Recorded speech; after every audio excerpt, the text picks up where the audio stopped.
আরম্ভ হতে চলেছে বছরের প্রথমতম চন্দ্রগ্রহণ।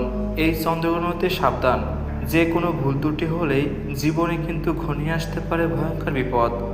আজকের এই ভিডিওটির মাধ্যমে আপনারা জানতে পারবেন এই গ্রহণটির 100% সঠিক সময়সূচি, কখন শুরু হবে, কখন শেষ হবে।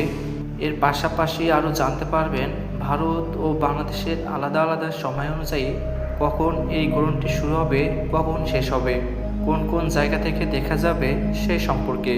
তো চলুন এক নজরে দেখে নেওয়া যাক। আরম্ভ হতে চলেছে বছরের প্রথমতম চন্দ্রগ্রহণ, যা অত্যন্ত গুরুত্বপূর্ণ এবং প্রভাবশালী গ্রহণ। যে কোনো ভুল ত্রুটি হলেই জীবনে কিন্তু ঘনিয়ে আসতে পারে ভয়ঙ্কর বিপদ। এই বিপদ থেকে রক্ষা পেতে জ্যোতিষশাস্ত্রবিদ এবং বিজ্ঞানীদের তরফ থেকে চলে এসেছে বিশেষ সতর্কবার্তা।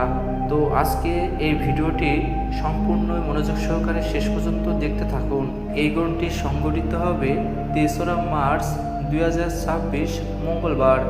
ভারতীয় সময় অনুসারে এই গ্রহণটি শুরু হবে দুপুর 3টা বেজে 20 মিনিটে। গ্রহণটি মধ্যস্থানে পৌঁছাবে সন্ধ্যা 5টা বেজে 5 মিনিটে এবং গ্রহণটির সমাপ্তি ঘটবে রাত্রি 6টা বেজে 48 মিনিটে। বাংলাদেশ সময়ানুসারে গ্রহণটি শুরু হবে দুপুর 3টা বেজে 50 মিনিটে এবং গ্রহণটির মধ্যস্থানে পৌঁছাবে সন্ধ্যা 5টা বেজে 35 মিনিটে। আর এই গ্রহণটির সমাপ্তি ঘটবে রাত্রি 7টা বেজে 18 মিনিটে। এই গ্রহণটির মোট স্থিতিকাল 3 ঘন্টা 28 মিনিট। এবার আসুন এই গ্রহণ চলাকালীন সময়ে গর্ভবতী মহিলাদের ঠিক কী কী করা উচিত আর কি কি করা উচিত নয় সেই সম্পর্কে জেনে নেওয়া যাক।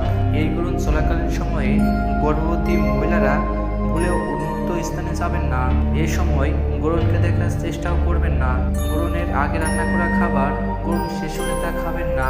গ্রহণকে যেহেতু শুভ বলে মনে করা হয় না, তাই এই সময়ে সকল প্রকার শুভ কাজ থেকে বিরত থাকুন এবং গ্রহণ শেষ হওয়ার পর অবশ্যই স্নান করে নেবেন।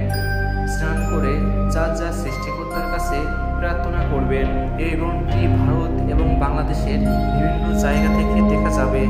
তো বন্ধুরা, এই ছিল আমাদের আজকের ভিডিওটিতে অবশ্যই লাইক, কমেন্ট, শেয়ার করে আপনার প্রিয়জনদের দেখার সুযোগ করে দেবেন।